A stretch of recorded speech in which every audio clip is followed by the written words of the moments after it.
Hello, hello. Welcome everyone.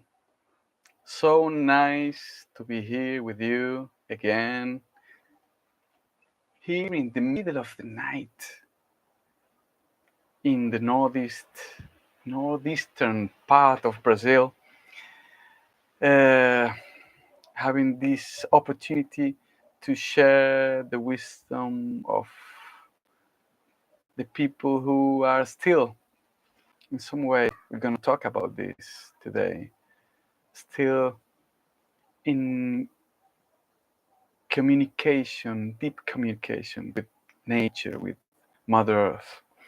I'm Ramo Flores.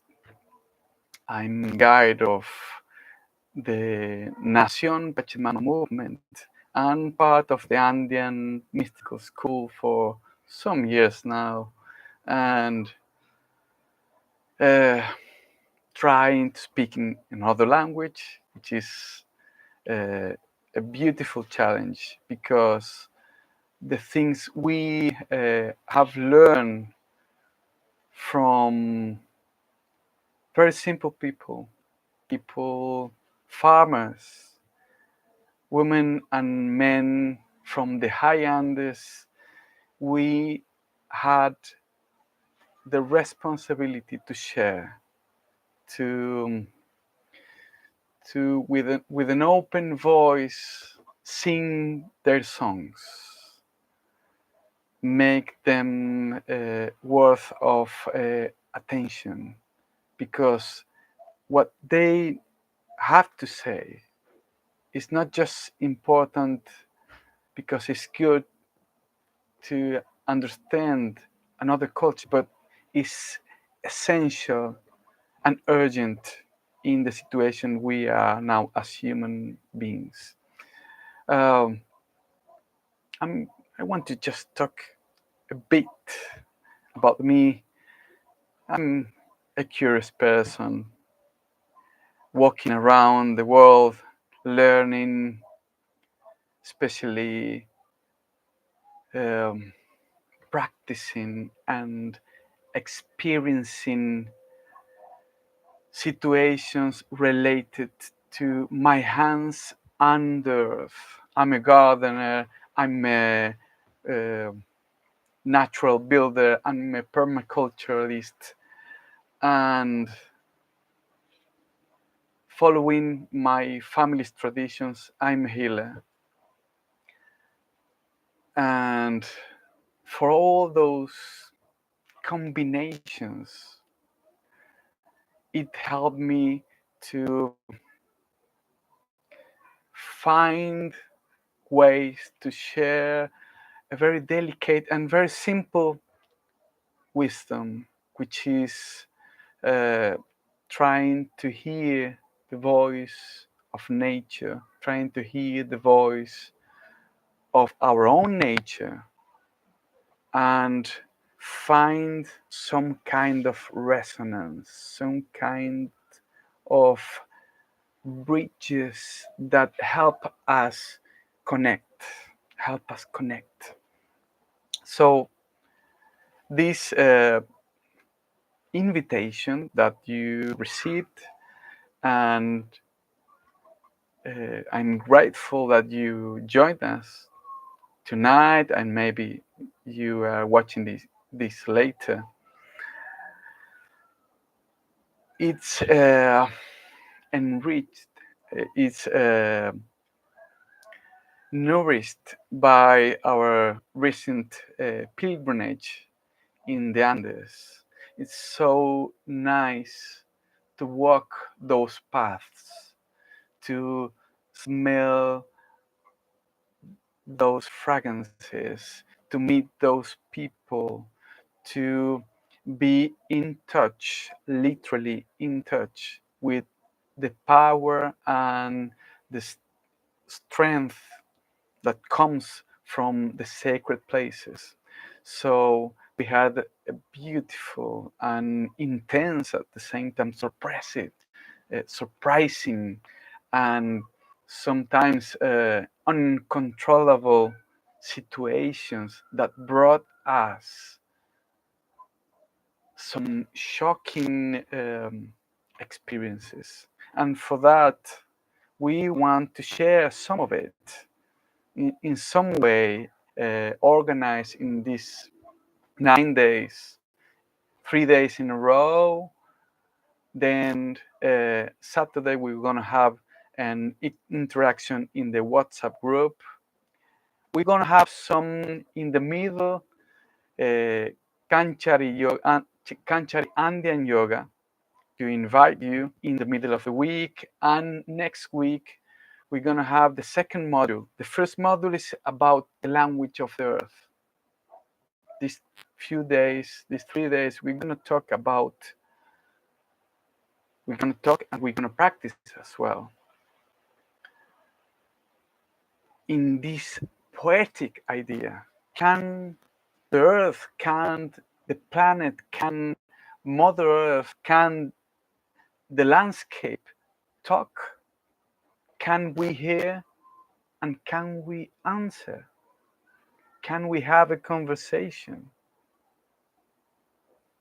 The title of all this free training, I mean, that free training is a circle of sharing wisdom in a virtual mode.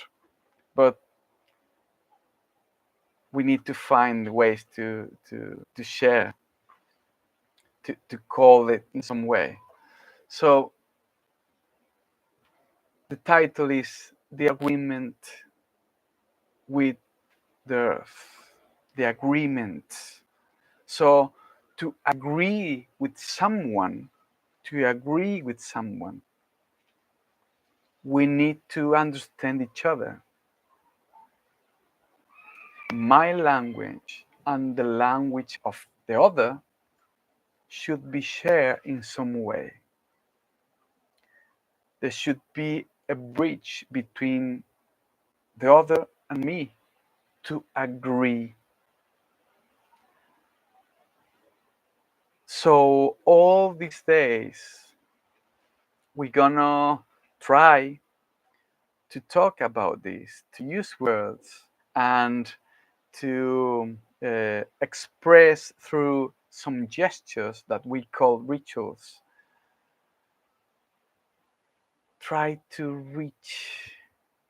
reach first the space of conversation, the place of encounter, and then try to use words, sometimes words with our mouth or with our mind, but sometimes language is without words, sometimes it's silent, with silence, with gestures. So I'm seeing Sophia here, there. I'm seeing Sarasvati from USA, I think. Marine from Paris.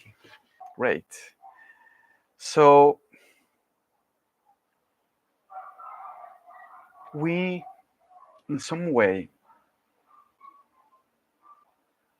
after having some kind of diagnosis of what we are feeling in the little microcosmos, our own little life, and sometimes looking outside of our little daily life, we can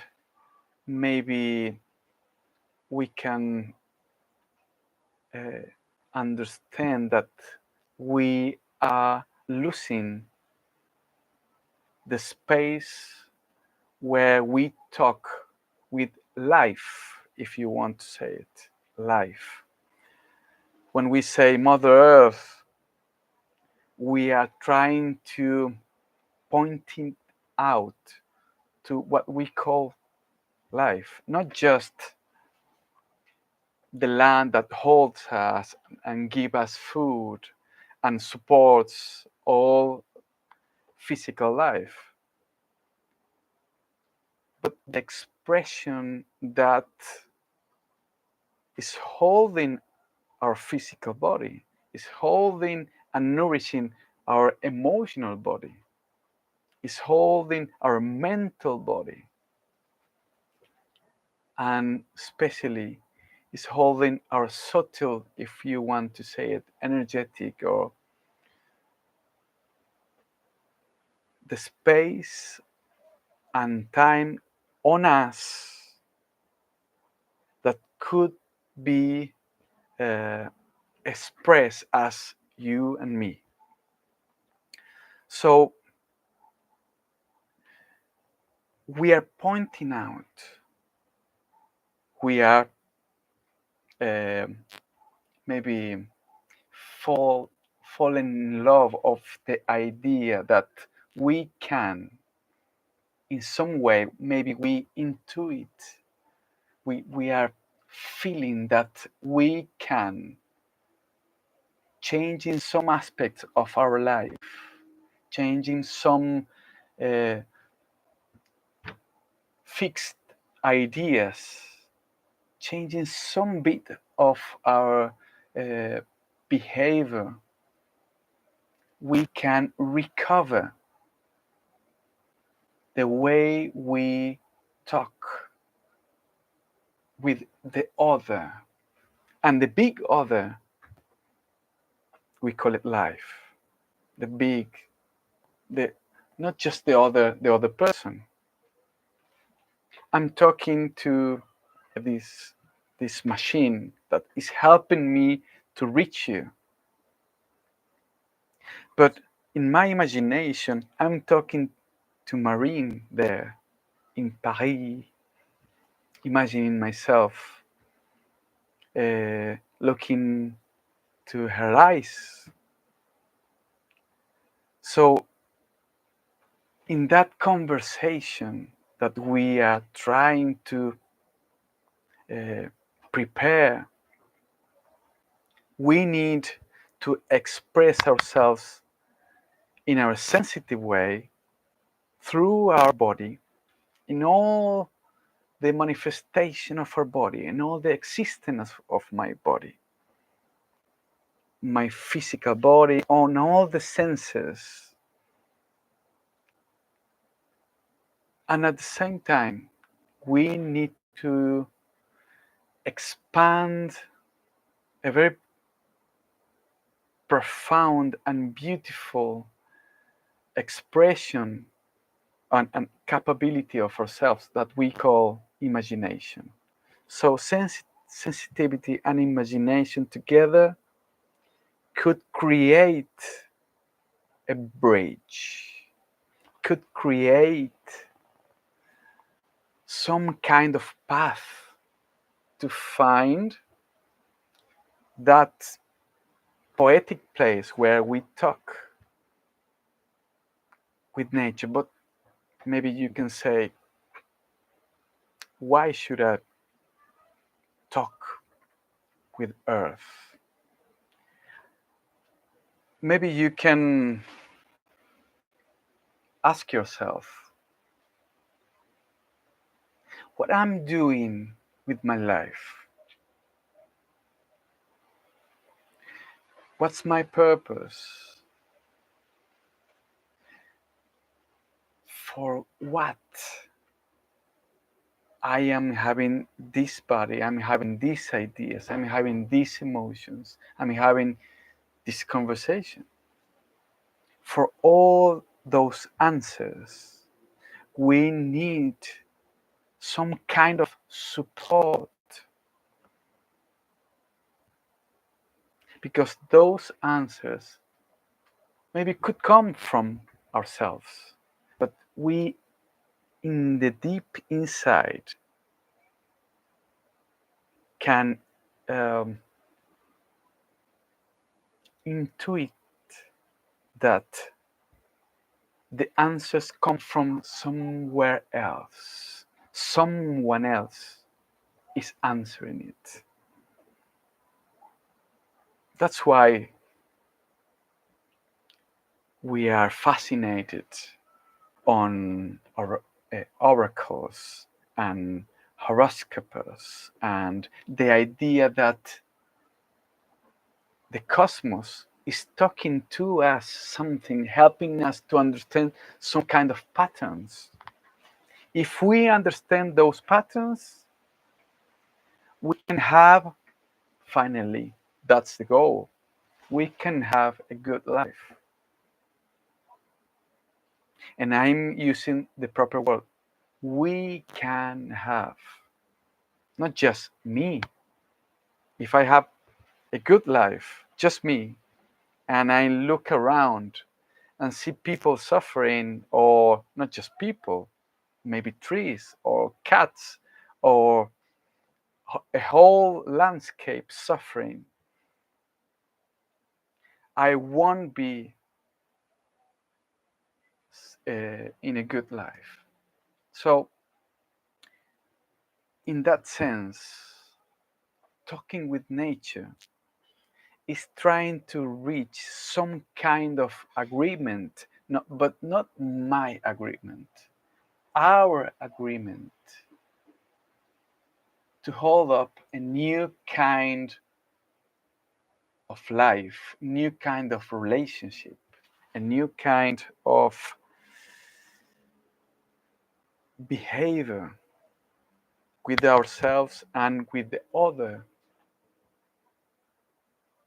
to re-enchant ourselves. We love that word, re-enchant ourselves on what we do, on what we feel and express, on the way we use and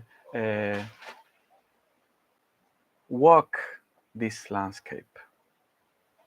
When I say landscape, I love that idea of bringing Mother Earth to a very feasible scale. The landscape, our landscape. You in your city, maybe in your city. If you're lucky, maybe in the countryside. But where you live, the landscape is holding you, is letting you live there. It's giving you air, it's giving you food, it's giving you shelter. Maybe you can say, no, all of that I am getting from my work or from the agreements with others. But actually, at the end, it's the landscape holding your life, holding my life. I'm allowed to be here because the landscape is allowing me. Those little changes in our poetic could bring us some changes in the sense of this possibility of talking with life. You know, I've been 3 weeks ago, I've been in the high Andes visiting my masters, people living in the southeast part of Peru. It's a tribe, it's getting famous. They are getting famous. We call it Nación Queros. Nación Queros. That's a proper pronunciation in Quechua language. They live in a very beautiful place and harsh, difficult at the same time. It's a big place where they walk through jungle, mid how to say that, kind of, it's like temperate weather and very cold weather in the top of the mountains. Especially they live in the top of the mountains, close to the place where the alpacas and llamas live, so they look after them. They are the livestock. And they plant potatoes and corn, they're farmers. So they look after their livestock, their farmers. They are masters on the handcraft of weaving. They create their own clothes that are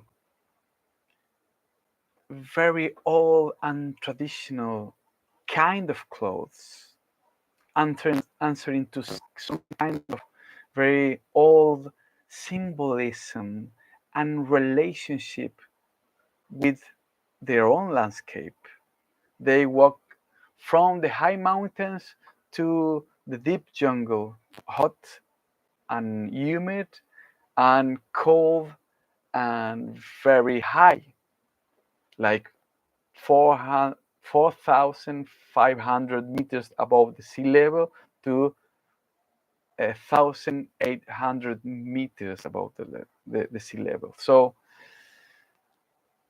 those changes are making them change all the time, clothes and attitudes, and a very special way to understand the cycles of life. But they are not just farmers and very good and talented handcraft people. They are healers, and as healers, they are spiritual guides. Spiritual guides. And a spiritual guide, uh, an old man or woman of wisdom, is someone who can invoke and talk with the spirits. And for that, they need to do something with that. If they can talk with the spirits, with the source of the principle of organization and inspiration of life, that's some kind of concept of spirit. It's not just a humanized entity that appears sometimes, but a force that is organizing, an intelligence force that is organizing and holding life as it is, holding this beautiful and complex game that we call life.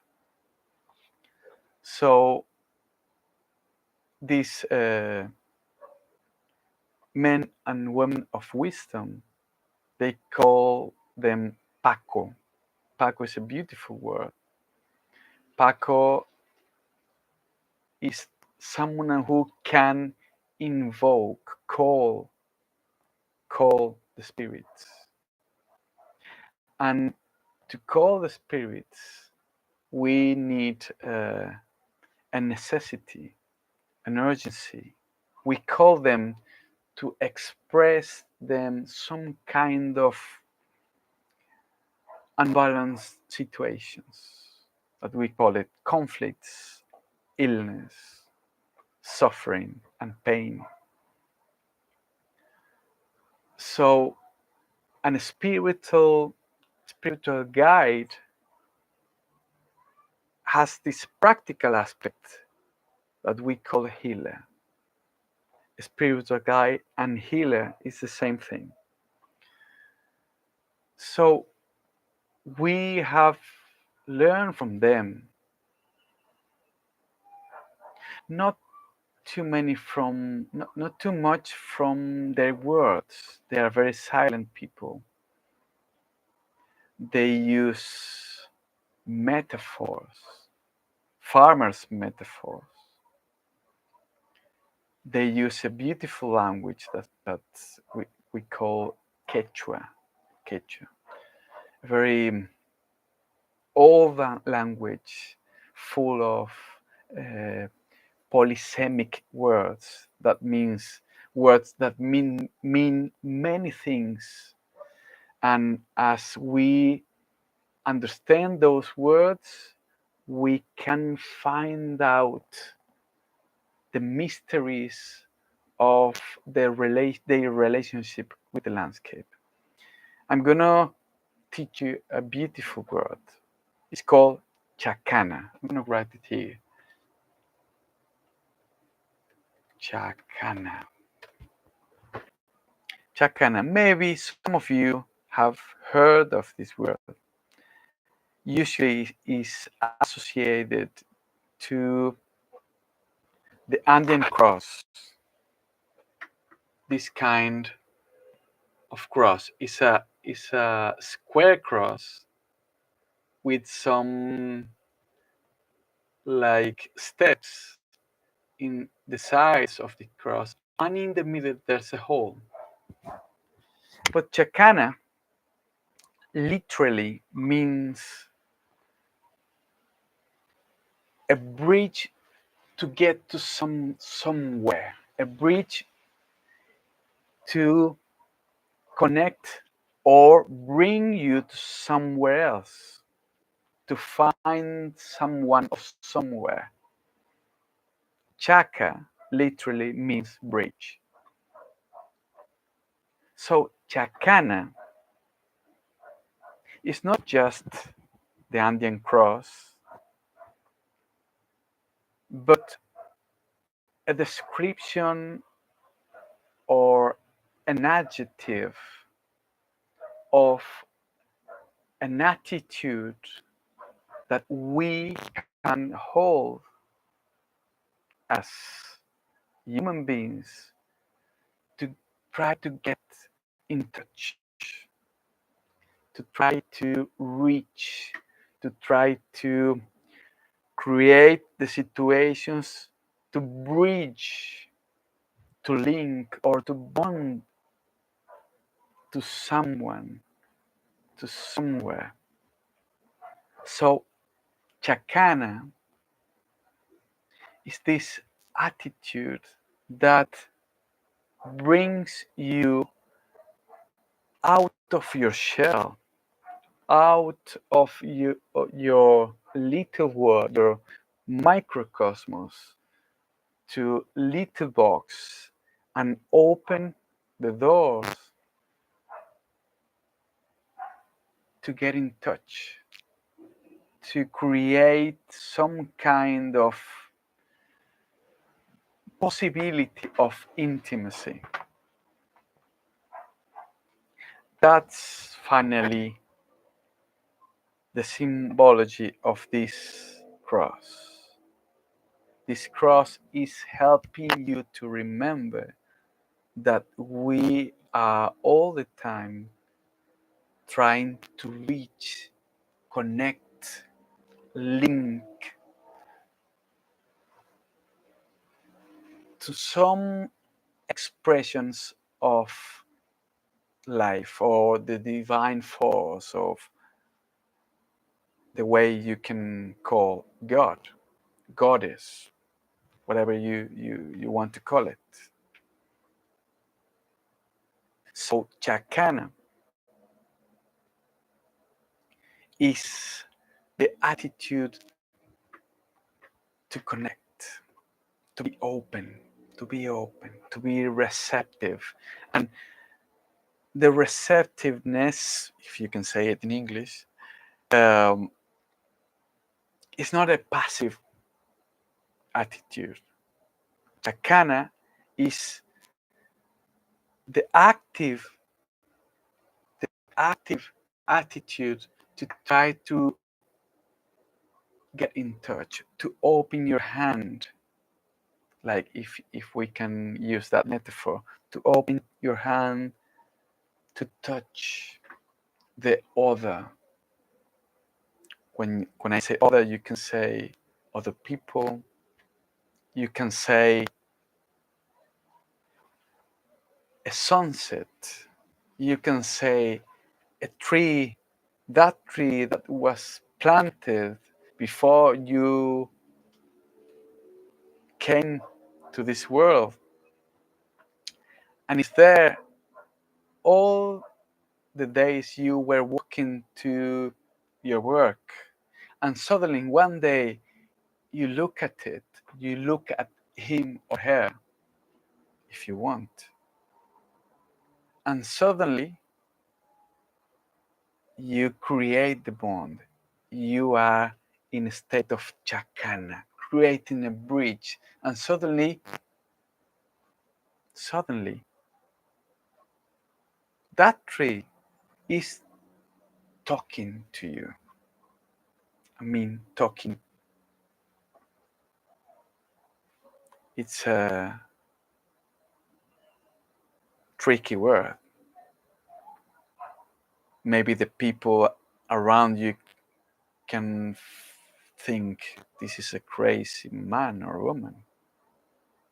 Is he talking with a tree? Well, if you remember when you were a child, when we were children, we used to talk with things. First, with any kind of things. We used to now take a pen and make it look like a snake. And then with our toys, we can just play with our toys because we are in some way creating a bond and letting those toys to talk with us.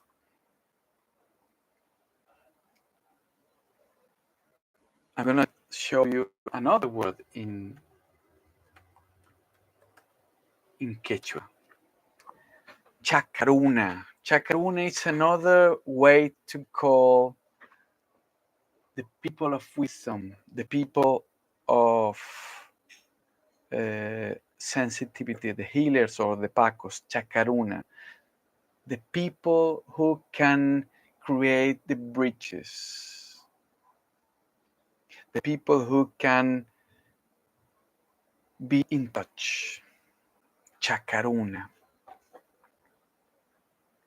And the language they use, the way they create the scenario to talk with the spirits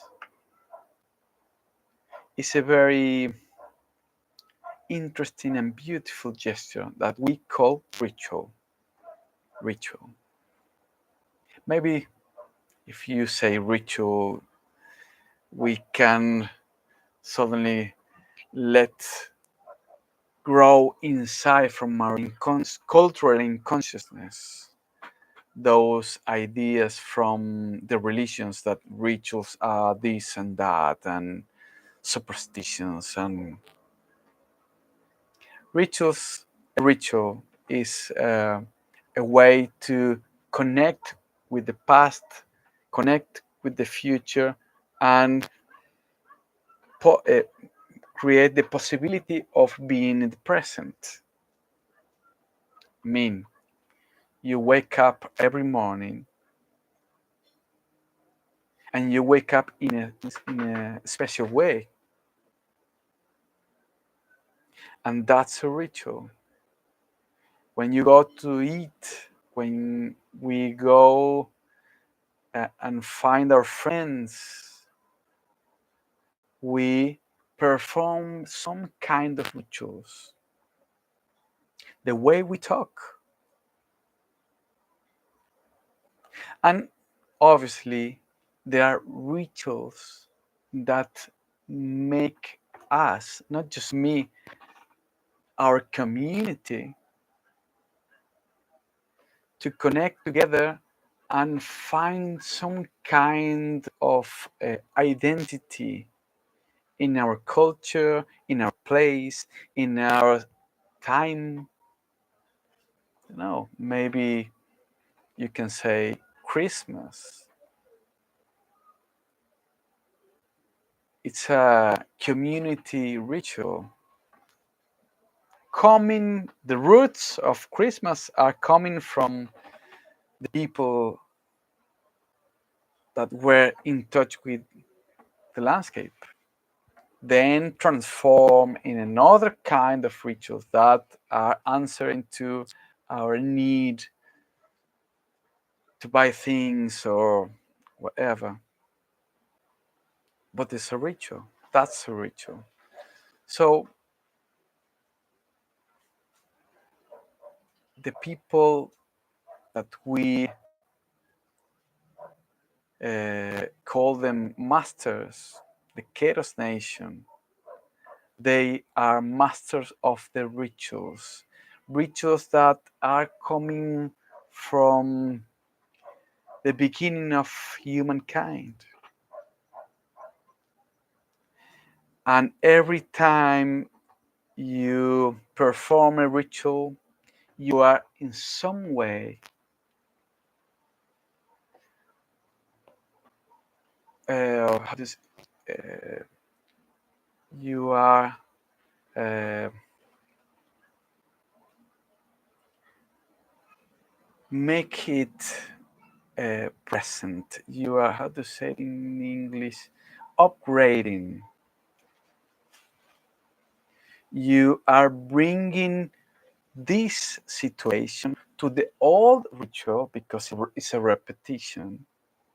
So your situations, your suffering, your gratitude, your joy, this joy in this situation through this ritual is connecting to all the legacy of women and men giving their hearts to this attitude, to this gesture. So performing a ritual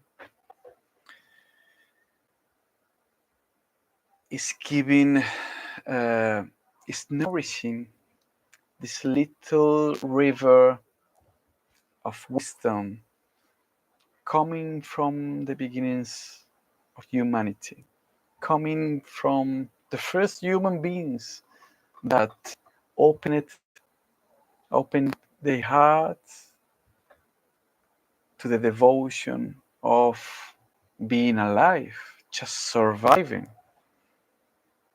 Sometimes we forget, and sometimes we remember when someone in our social circle or our family finally die. And those situations, as we have experienced a few days ago, a very good friend, that make us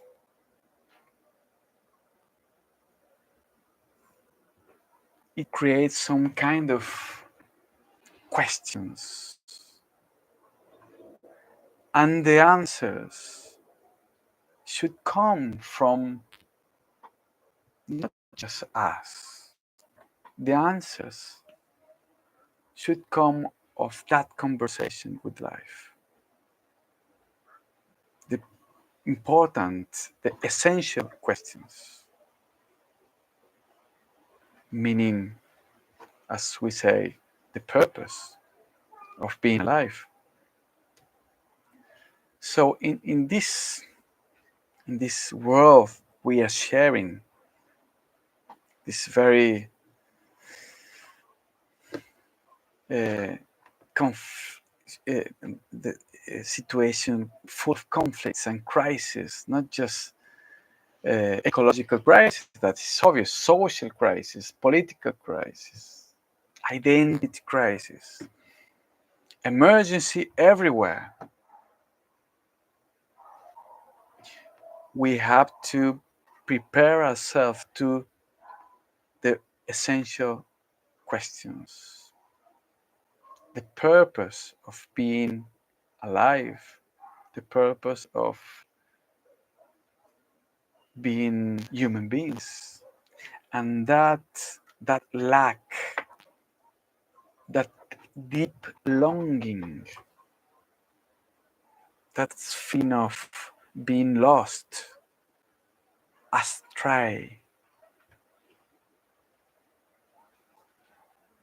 lost in a Lost in Translation. I remember that that movie, Lost in Translation. We forgot how to translate those questions to the force that could give us answers. In some way, when we had a society, we were ruled by a religion. The religion, well, gave us some kind of answers. Well, those answers were not just trying to calm us down, but dominate us or answer to some kind of political and economical dominance. Now that we realize that that was a bit uh, childish, now we are feeling lost because we can't get to those answers. We have emergency questions and we can't find those answers. Because, why? Because we lost the agreements with the earth. That's the idea of this, all these uh, words mean, what I'm trying to say. So I'm gonna give you another word, beautiful word. It's called Sonko. Sonko. Sonko is our heart. When I say heart, it's not properly translated in English. Sonko is not the, the, the muscle pumping, not just the muscle pumping blood and giving us the holding our life. It's not just the pump. When we say Sonko, we are trying to pointing out to the scenario where life comes in. It's like a place inside. It's like a garden where life gives and expresses itself inside. So Sonko, our heart, could express itself through this attitude of Chakana. So when we transform Chakana in a verb, we say Chakui. So Sonko Chakui is the active attitude of letting my heart to be in touch with others, with the other heart, the other's heart. My heart is bringing bridges to link with the other hearts, with the other beings, other human beings. So open my heart to the other's heart, Sonkochakui. But not just other people. We can feel that attitude with a tree, with my garden, with my pets, with my cat. We can open our heart to a situation, a conflict in our work, a violent situation in our streets. So Sonkochakui is the opposite of indifference. Sonkochaku in some way is is a way to call it love or compassion or empathy. All those words are related to Sonkochaku. So Sonkochaku is the attitude that we can have if we want to transform a ritual which is performatic. We hold up some kind of expression, but to transcend that, the performance, to transcend that, if we open our heart, suddenly that performance could finally reach the spirits, the force that we are trying to reach. So I want to invite you to a very simple ritual, very simple ritual, beautiful. We've learned this ritual from uh, priestesses from the Rachi community in the southern part of Cusco, in a beautiful place where there are ruins of a temple of Viracocha. Viracocha is the god of the silence.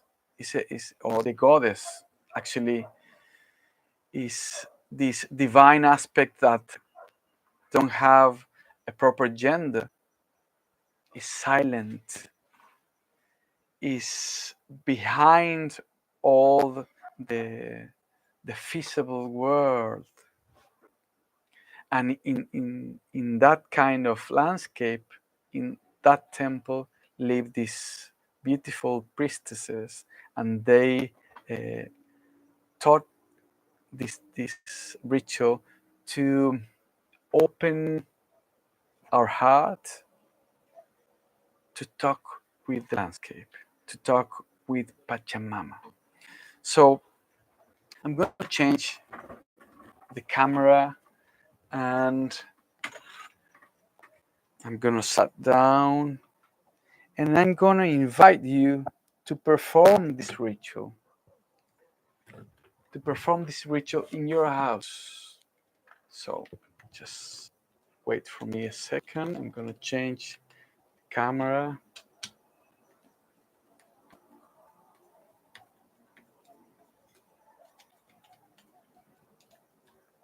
Okay.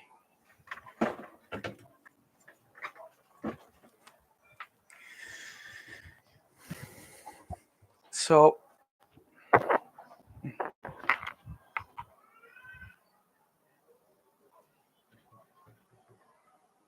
okay, I think you're going to see it properly here. For this ritual, first you prepare the place where you feel in some way some kind of harmony. It could be your garden, a place where you feel energy. It's very subjective, that idea. A place you feel good, a place and a time during the day that you feel all right. You have your attention prepared for it. So you sit down in the floor. I have a poncho here, beautiful poncho, a colorful poncho, and I have this mastana. This is kind of art work, the handcraft that my masters do. This mastana is full of symbolisms, and I have two uh, we can say cups, and them are made of wood. They are ritual keros. In Quechua, we call it keros, like uh, like a cup that is it can hold, and we have a feminine and a masculine. The masculine is gonna be in my right hand, the feminine in my left hand. And I'm gonna use red wine or a dark uh, alcoholic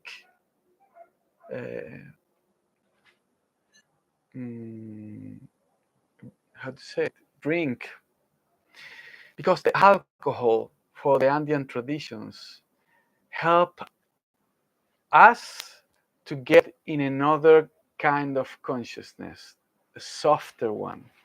And for the earth, it's the same. It helps us create the scenario. So I'm gonna give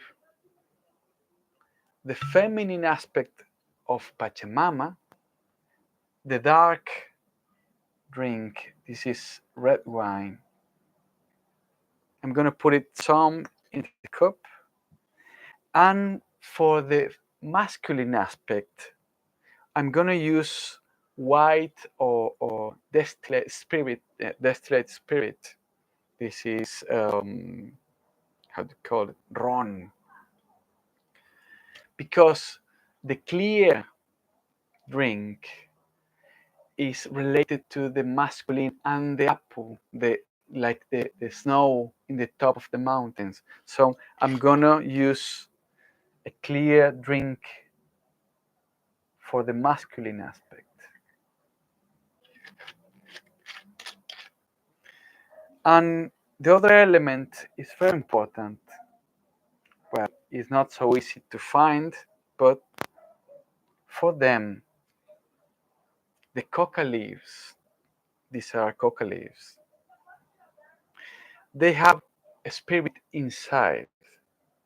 They call it Mama Kuka. And Mama Kuka is helping us to talk with the spirits. It's a spirit that is bringing our voice, is helping us to bring our voice to the spirits of nature. So if you can't find coca leaves, you can use bay leaves or leaves that in some way are sacred in your place. Try to find uh, leaves that are in some way sacred, trees or plants that are sacred, recognized sacred in your landscape. And we're gonna create three leaves of, in this case, coca leaves or any kind of leaves. Three, because this symbolized the masculine aspect in ourselves, Taita Inti, the feminine aspect, Pachamama, and in the middle one, they call it Munai Sonko. That means the gentle, the caring heart, the loving heart. Father, the mother, and the child in the middle. The mother in our feet, the father in our head, and the child in our heart. So this is called Kintu. Kintu. And the Kintu has the capability to listen to our inner prayers. Sometimes we have prayers or questions or needs that we can express in words. We don't have the lucidity to use words to put it in words. So this Kintu can help us. So first, we're gonna prepare this Kintu,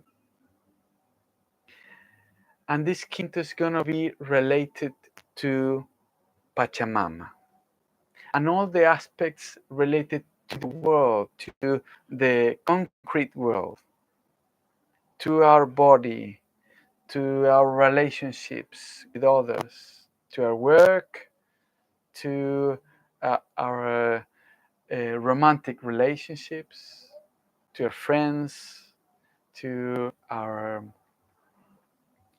family. So all those aspects are related to Pachamama. So we can ask for abundance, we can ask for guide to solve situations, to solve some kind of illness, to solve or have some clarity related to some kind of pain, emotional pain. So we bring all those questions to our Kintu. And we're gonna make a very simple gesture. We're gonna hold them, the Kintu, the leaves, in our heart.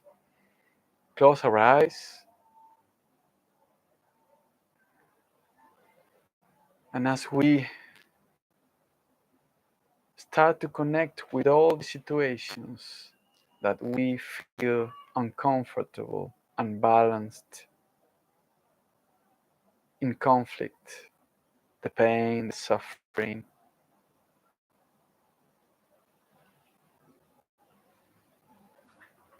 something that is outdated, that is out of place in ourselves, in our life. When we recognize that image, that feeling, that emotion, we let to come out from our heart some kochakui, our heart as a bridge to talk with the leaves, to bring those questions to the leaves. And when we are ready, we open our eyes and we're gonna blow gently, gently. It's called samai. It's a kind of blowing gently to the leaves. It's a feminine blow.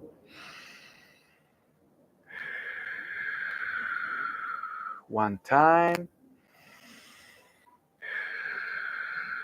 a second time, and a third time. And then we're gonna put them in the wine, inside of the wine. Then we pick up 3 more leaves, another Kintu.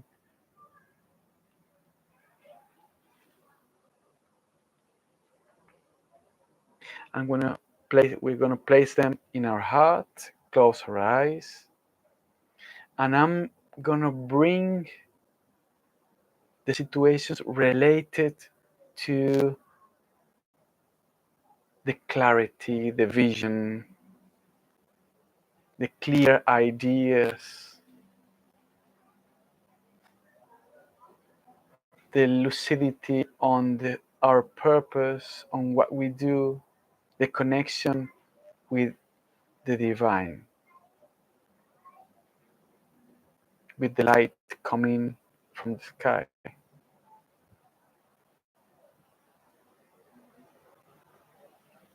The need of that clarity, the need of that vision, and we bring up questions, the urgent questions that we have,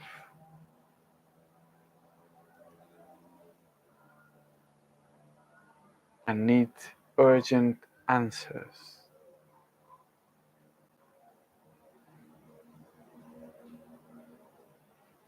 So we leave our open heart to talk with our Kintu. And then we open our eyes, and we're gonna blow with another kind of blowing, pokui. It's like a strong masculine blow. One time, second time, third time, and gently we're gonna place it in the masculine cup. And finally, we're gonna use our hands to irradiate, to let some of our vital force bless this prayer in some way. So we can close our eyes or we can let it open. And imagine that from our hands, something come out and bless our prayers. Bless our offering. And finally, you're gonna find a place in your garden, a place where you can dig out, find soil with your hands, or maybe a tool if it's too hard, and you're gonna make a little hole. Put the wine and the spirit and the leaves, and close the hole, and place your hands just for a second to feel that your questions, your prayers, all those things that you are trying to talk with the divine aspect that you like, are reaching the big ear of Pachamama. So I'm gonna invite you to do that, and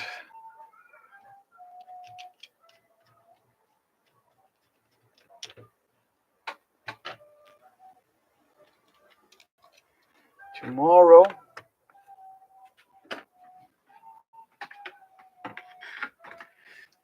we are gonna keep playing a bit, playing with another ritual. We're gonna ritualize our movement, our physical movement. We're gonna talk a bit about Kanchari. Kanchari, well, it's a beautiful word. It's to shine, to shine. So tomorrow we're gonna talk about how our body can be used as a ritual. We can ritualize our movement. So I hope you join us tomorrow at the same time. It's 4 p.m. East time, and keep playing with us. It's a very simple gesture and could bring you back to that child, the middle leaf in the Kintu. a child that is talking with the heart of life. So thank you for being here and see you tomorrow. A big hug from my heart. Urpichai Sonkuchai. That's the way we are grateful in the Andes. Ur Urpichai Sonkuchai. Urpichai Sonkuchai literally means the dove that nests in my heart flies away to the nest on your heart. So, Urpichai Sonkuchai.